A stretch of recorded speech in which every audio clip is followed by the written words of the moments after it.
اپنی قوم پر کنٹرول بھی ایسا حاصل نہیں کر سکتے، قوم کو اپنے اعتماد میں بھی نہیں لے سکتے کہ ہمارے اشارے پر قوم کچھ بھی کام کرنے لگ جائے، یہ بھی ہمارے بس میں نہیں ہے۔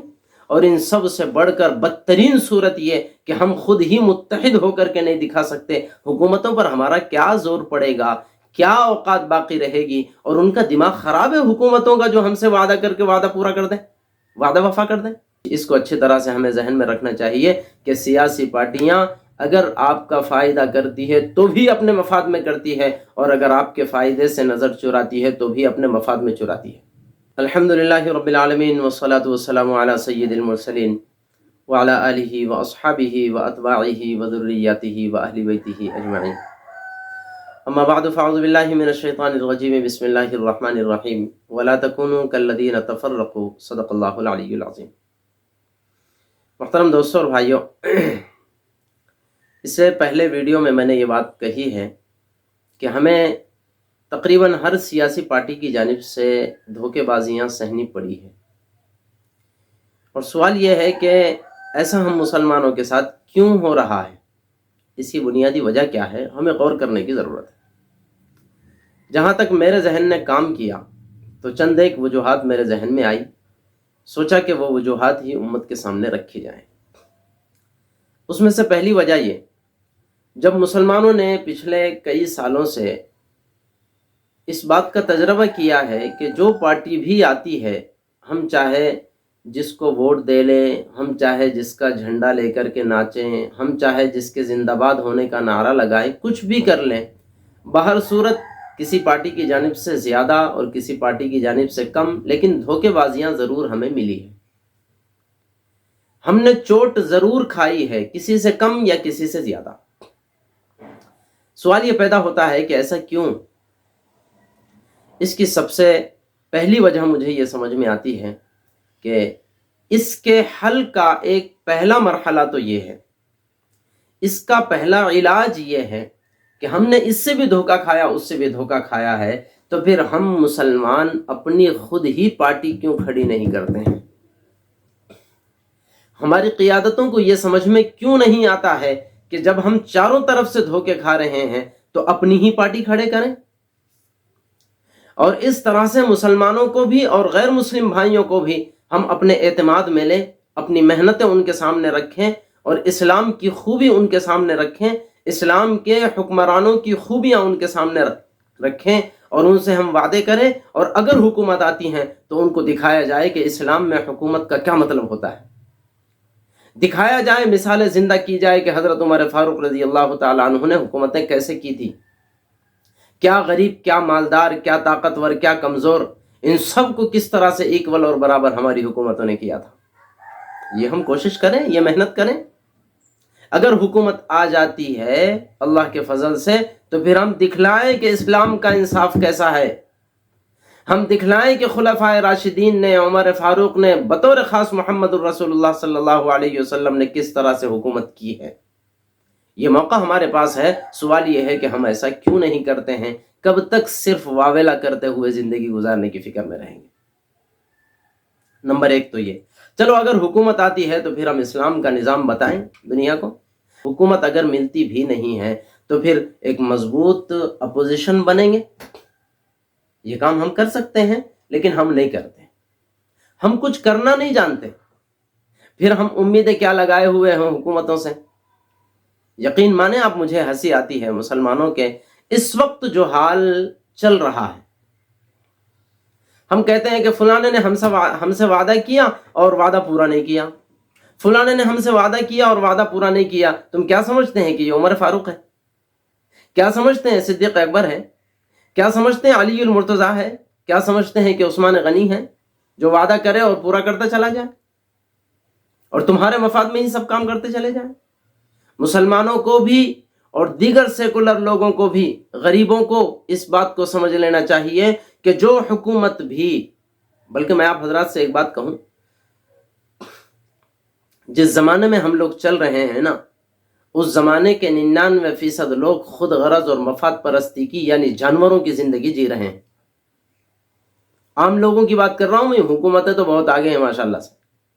عام لوگ بھی، یہاں تک کہ دو بھائیوں میں اتحاد اور خود غرضی مفاد پرستی اس وقت تک جنم نہیں لے رہی ہے جب تک دونوں کی شادیاں نہ ہوئی ہو، دونوں کی اولاد نہ ہوئی ہو، ورنہ اکثر و بیشتر حال یہ ہے کہ جب دونوں کی شادیاں ہو جاتی ہے، دونوں کی اپنی اولادیں ہو جاتی ہے، دونوں کا اپنا گھر بس جاتا ہے، تو اس کے بعد پھر یہ اس کے مقابلے میں مفاد پرست ہے، وہ اس کے مقابلے میں مفاد پرست ہے۔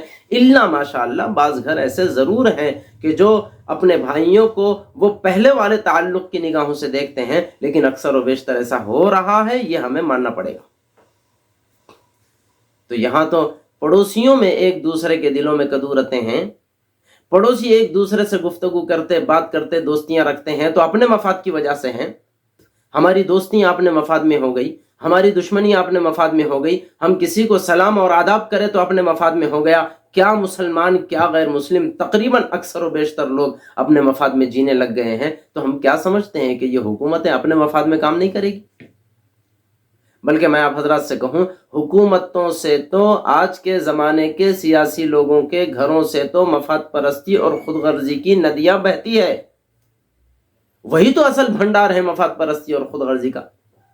اس کو اچھی طرح سے ہمیں ذہن میں رکھنا چاہیے کہ سیاسی پارٹیاں اگر آپ کا فائدہ کرتی ہے تو بھی اپنے مفاد میں کرتی ہے، اور اگر آپ کے فائدے سے نظر چراتی ہے تو بھی اپنے مفاد میں چراتی ہے۔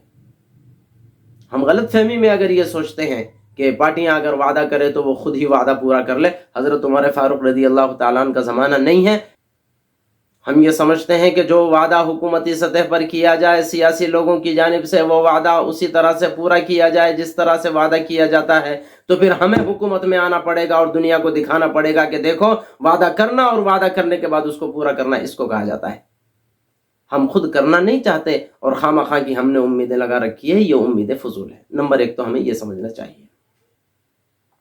دوسرا کارن میں یہ سمجھتا ہوں کہ حکومتیں اگر ہمارے ساتھ دھوکہ کرتی ہے، وعدہ کرتی ہے، اس کے بعد مکر جاتی ہے، تو اس کے حکومت کے زمانے میں ہم اپنی طاقت کا مظاہرہ کرتے ہوئے اس کو وعدہ پورا کرنے کے لیے مجبور کیوں نہیں کر سکتے؟ اس پر ہم دباؤ کیوں نہیں ڈالتے کہ وہ اپنے وعدے کو پورا کرے؟ یہ کام بھی ہم سے نہیں ہوتا۔ پہلے ایک آدمی کو بھیجا جائے، یاد دلایا جائے کہ جناب آپ نے وعدہ کیا تھا، پھر 5 کو بھیجا جائے، پھر 10 کو بھیجا جائے، پھر 100 کو بھیجا جائے، پھر 1000 کو بھیجا جائے، پھر 1,00,000 لوگ اس کے گھر کا پہرا دے لیں اور اس کو اس کا وعدہ یاد دلائیں۔ ہم یہ بھی نہیں کر سکتے۔ وعدہ کیا تھا آپ نے 5 سال تک، جیسے وہ ہمیں بھلا دیتا ہے، ہم بھی 5 سال تک اس وعدے کو بھلا دیتے ہیں، آئندہ الیکشن میں فقط واویلا کرتے ہیں، اس سے وہ وعدے پورے کر لیں گے۔ اچھا چلو یہ بھی ہم نے نہیں کیا، تو تیسرا کم سے کم ہمیں ایسا تو کرنا چاہیے کہ ہم اپنی قوم کو اپنی یوں مٹھی میں لیں، قوم پر اس طرح سے کنٹرول حاصل کریں کہ اس کنٹرول کے ذریعے سے آئندہ الیکشن میں ہی اس کا سپڑا صاف کیا جائے۔ جس پارٹی نے، جس حکومت نے ہمارے ساتھ وعدہ کیا ہو اور اس وعدے کو پورا نہ کیا ہو، ہم اپنی قوم پر ایسا کنٹرول رکھیں کہ اس کنٹرول کے ذریعے سے پھر آئندہ اس حکومت، اس بندے کو اور اس پارٹی کو حکومت پر آنے کا چانس ہی نہ دیں۔ ہمیں ہماری قیادتوں کو اپنی قوم پر اتنا کنٹرول بھی حاصل نہیں ہے، اتنا کنٹرول بھی حاصل نہیں ہے۔ کیا کر لیں گے آپ سیاسی لوگوں کا؟ اتنا کنٹرول بھی حاصل نہیں ہے۔ اچھا چلو یہ نہ کرو بابا، یہ بھی تم سے نہیں ہو رہا ہے، آخری صورت میں کم از کم خود متحد رہ کر کے تو دکھا لو۔ ہماری قوموں کا حال دیکھ لیجئے، بلکہ ہماری قیادتوں کا حال آج کیا ہے۔ کم از کم متحد ہو کر کے ہی دکھا دو، اسلام کے لیے، انصاف کے لیے، امن کے لیے، بھائی چارے کے لیے، ملک کے لیے، ملت کے لیے، سمویدھان کے لیے اور ہمارے دستور، آئین اور قانون کے لیے متحد ہو کر کے تو دکھا دو۔ آج ہماری قیادتوں کا حال یہ ہے، نہ ہم حکومتوں کے خلاف الیکشن لڑ سکتے ہیں، نہ ان کے خلاف حکومت بنا سکتے ہیں، نہ ان کے خلاف مضبوط اپوزیشن بنا سکتے ہیں، اور نمبر 2 پر حکومتوں نے جو وعدے ہم سے کیے ہیں وہ وعدوں پر ہم انہیں مجبور بھی نہیں کر سکتے، ان کو گھٹنوں پر بھی نہیں لا سکتے، اور ہم ان کو وعدے پورے کرنے کے لیے پریشر بھی نہیں ڈال سکتے، یہ بھی ہمارے بس میں نہیں ہے۔ ہم اپنی قوم پر کنٹرول بھی ایسا حاصل نہیں کر سکتے، قوم کو اپنے اعتماد میں بھی نہیں لے سکتے کہ ہمارے اشارے پر قوم کچھ بھی کام کرنے لگ جائے، یہ بھی ہمارے بس میں نہیں ہے۔ اور ان سب سے بڑھ کر بدترین صورت یہ کہ ہم خود ہی متحد ہو کر کے نہیں دکھا سکتے، حکومتوں پر ہمارا کیا زور پڑے گا، کیا اوقات باقی رہے گی، اور ان کا دماغ خراب ہے حکومتوں کا جو ہم سے وعدہ کر کے وعدہ پورا کر دیں۔ وعدہ وفا کر دیں. ہمارا حال انہیں پتہ نہیں ہے. اچھی طرح ذہن میں رکھیں، میرا گمان یہ ہے کہ جتنا مسلمانوں کے اندرونی حالات سے خود مسلمان واقف نہیں ہیں، اس سے کہیں زیادہ حکومت واقف ہے کہ مسلمانوں کے اندرونی حالات کیا ہیں. ان حالات کا وہ فائدہ اٹھاتے ہیں اور ان کا حق ہے، میں کہتا ہوں کہ فائدہ اٹھائیں. جب ہم ہی بگڑے ہوئے ہیں، ہم ہی نادان ہیں، ہم ہی کمزور ہیں، ہم کچھ کرنا نہیں چاہتے، بس پکی پکائی کھچڑی کھانا چاہتے ہیں، ہم تم کو بس ووٹ دینے کا کام کریں گے اور پھر وعدے بھی تم ہی کرو، وعدہ وفا بھی تم ہی کرو، اور اگر تم نے نہیں کیا تو پھر کیا کریں گے آئندہ الیکشن میں، وہ بھی اتفاق رائے سے نہیں، اختلاف کے ساتھ. اختلاف کے ساتھ میں ان کی برائی کرتا ہوں، تم ان کی برائی کرو. نہ مسلمانوں کے تعلق سے اس حکومت کو مطمئن کر سکتے ہیں، نہ اس حکومت کو مطمئن کر سکتے ہیں. یہ حکومت والے کہتے ہیں کہ دیکھو ادھر کے لوگ میری اتنی زیادہ برائی کر رہے ہیں، مسلمان برائی کر رہا ہے، اور اس حکومت والے، اس پارٹی والے کہیں گے کہ مسلمان میری برائی کر رہا ہے. ان کی نظروں میں بھی گرنے اور ان کی نظروں میں بھی گرنے کا کام کر سکتے ہیں. وہ بھی برائی بیان کر سکتے ہیں، واویلا کر سکتے ہیں، وہ بھی اختلاف کے ساتھ، وہ بھی کم سے کم اتفاق کے ساتھ نہیں کر سکتے. دیکھو یہاں پر میں ہرگز بھی یہ نہیں کہنا چاہ رہا ہوں کہ ہم واویلا بھی نہ کریں، کرنا چاہیے. چلو ٹھیک ہے، جیسے ہمارے علاقے میں مثل مشہور ہے، نئی ماموں کو نکٹا ماموں صحیح.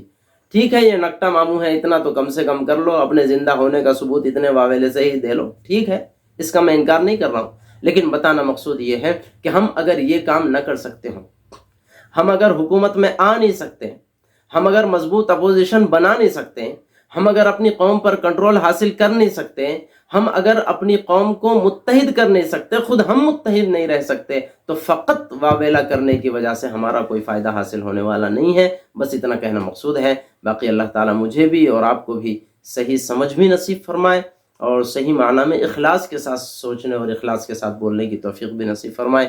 آمین. والسلام علیکم ورحمۃ اللہ وبرکاتہ.